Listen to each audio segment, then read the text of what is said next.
Real strength doesn't need to shrink someone else to feel solid. Because gossip, it says a lot more about the person who is gossiping than the person who is talked about. It shows the values and standards that are okay for the person who is gossiping.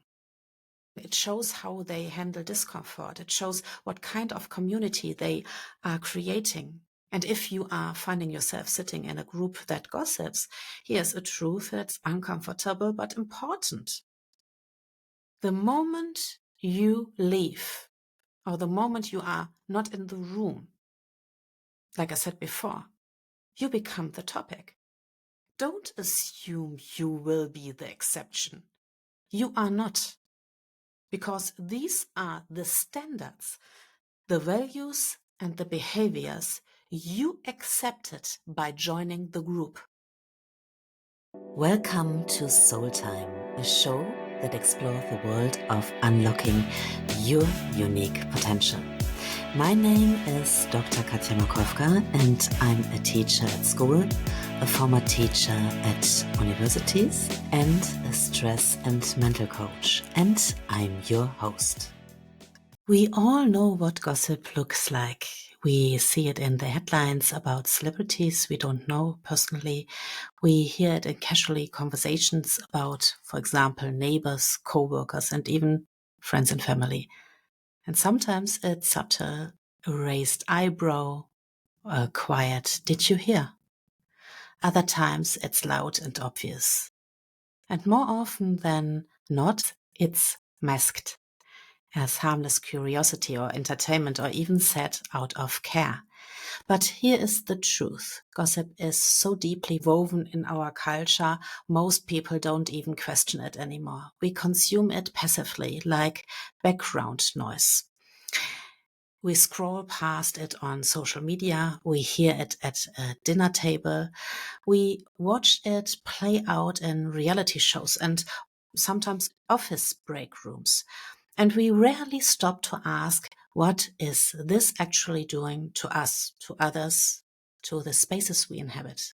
Because the truth is, gossip isn't just about stories.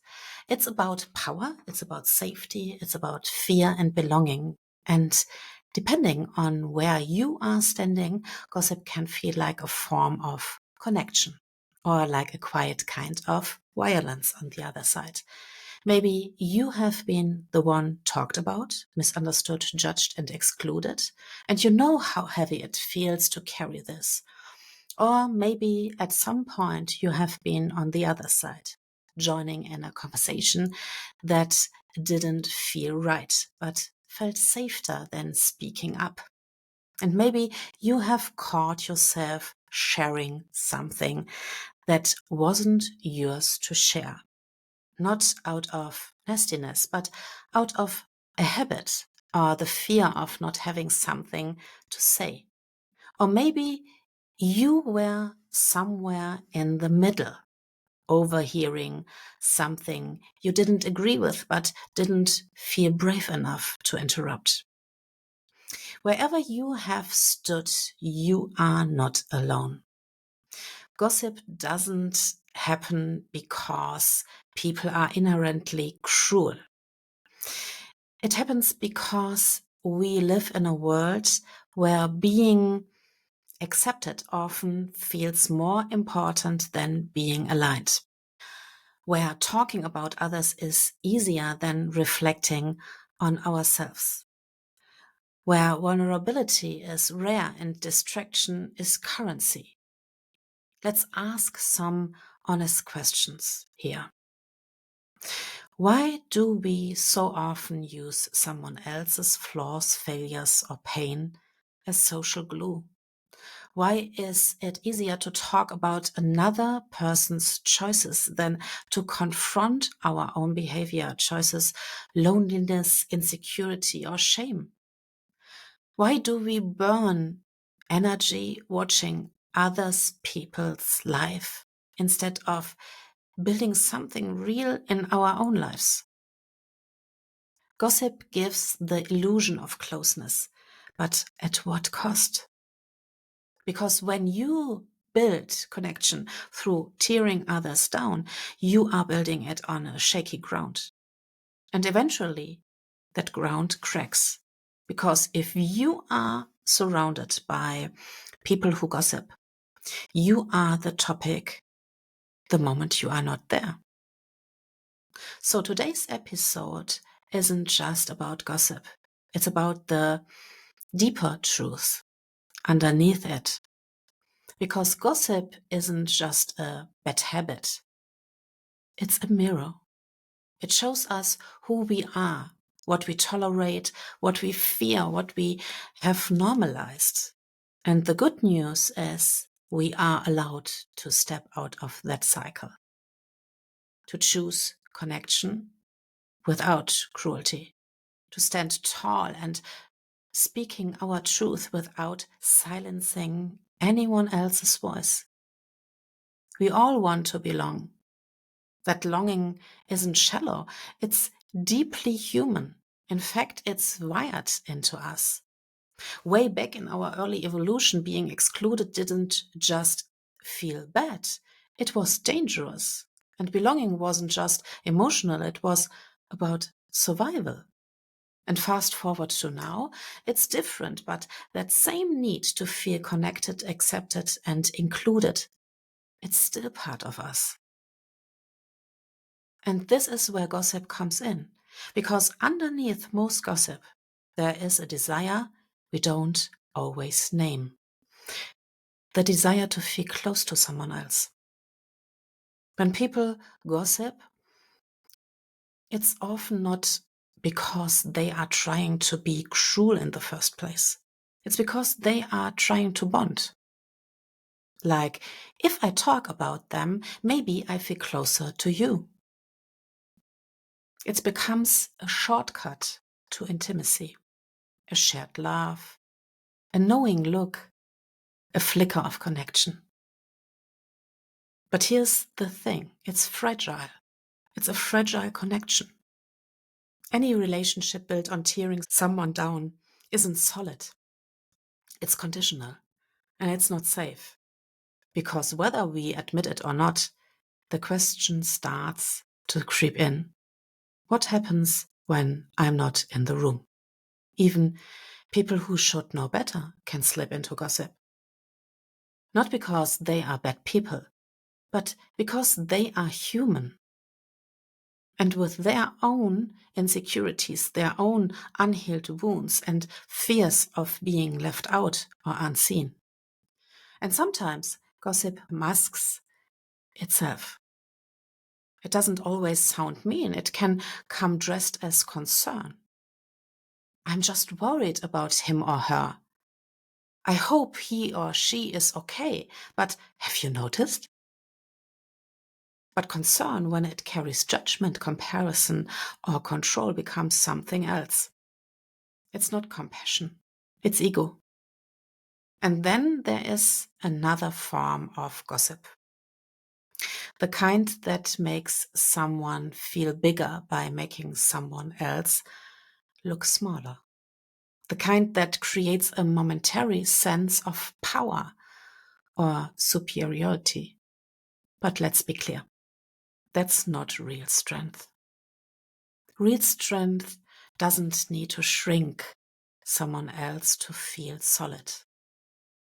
Because gossip, it says a lot more about the person who is gossiping than the person who is talked about. It shows the values and standards that are okay for the person who is gossiping. It shows how they handle discomfort. It shows what kind of community they are creating. And if you are finding yourself sitting in a group that gossips, here's a truth that's uncomfortable but important. The moment you leave, or the moment you are not in the room, like I said before, you become the topic. Don't assume you will be the exception. You are not. Because these are the standards, the values, and the behaviors you accept it by joining the group.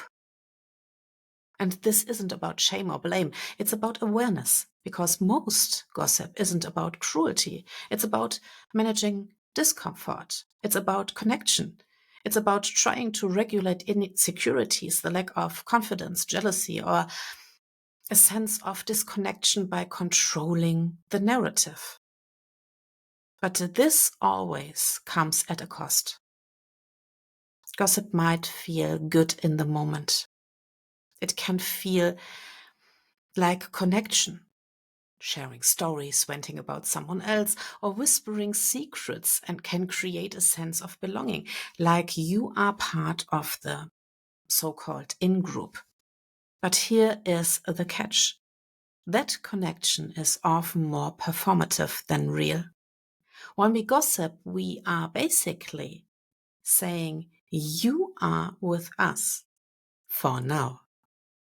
It's a fragile kind of inclusion that depends on someone else being excluded. And that creates this constant undercurrent of fear.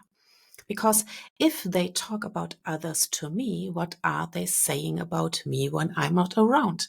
And this fear chips away at trust, both in others and in ourselves.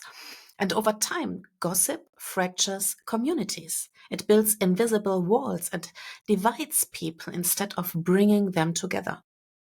What starts as a seemingly harmless chat ends up creating division, where there could have been unity.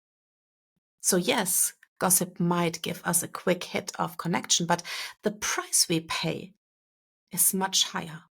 A loss of trust, it costs emotional safety, and it's a broken sense of belonging, and it creates a cycle of fear that no one really wants to live in. But the beauty is, awareness gives us an opportunity to choose. And the moment we choose to stop bonding through exclusion, we start building connection that's real. Let's go even deeper, because here is the reality most people avoid. We will lose some people when we stop participating in gossip. And I don't just mean actively contributing, sometimes even listening and silently accepting without making our position clear is part of the problem. Yes, we will lose people when we stop playing the approval game, when we stop engaging in conversations that don't align with our values. But what we gain is worth even more: integrity, freedom, and inner peace. Because people who thrive in gossip, they are not building their own lives. They are too busy watching everyone else's. They are not rooted in growth, love, or service. They are consumed with studying other people's lives while their own stays paused. And that's not judgment. It's just truth. Our time and energy are precious, and we are responsible for how and with whom we spend our time with. When we spend that time watching others and talking about them, we have less left for ourselves. Even more, constantly focusing on drama creates emotional tension, negativity, and distraction over time. But when you choose to step out of that cycle, even when you stop giving your energy to comparison and critique, you make room. Room to create a life you don't need a vacation from, room to build your goals and chase your dreams, room for real, authentic connection. Connection with people who don't tear others down, but lift them up. With people who are doing the work. People with vision, purpose, and focus. People who are too invested in building something meaningful to waste time picking apart someone else's life. And this isn't about being perfect. It's not about pretending we have never failed. It's about becoming conscious and trying our best every day. It's about asking ourselves, who do I want to be? What do I want to contribute to the spaces I'm in? And am I adding light or taking it away? When you answer those questions honestly, you begin to align with your integrity. And here is what happens when you do. You stop chasing approval. You stop sacrificing your peace for proximity. You start choosing people and places that reflect who you are becoming, not who you had to be to feel accepted. And that's the quiet, powerful shift of inner leadership. And let's be clear, choosing not to gossip doesn't make you boring. It makes you safe. It makes you someone people can trust. Someone others feel at ease around because they know you won't turn their vulnerability into currency. That's real confidence. That's maturity. That's strength. And when you live from that place, you begin to attract others who live that way too. We all crave belonging. That's not weakness. It's being human. But true belonging doesn't ask you to shrink, to judge, or to perform. It asks you to show up whole and honest. And that starts with you accepting your full self, letting go of the need to prove or compare, refusing to outsource your worth to people who never saw you clearly in the first place.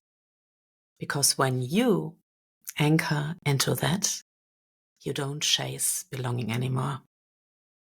You become a space of belonging. So let's build that kind of space. Let's be the ones who change the conversation, make others feel safe, seen, included.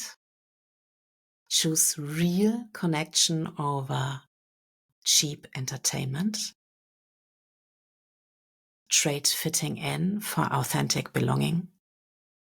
And let's be known not for how we fill silence, but for how we hold space.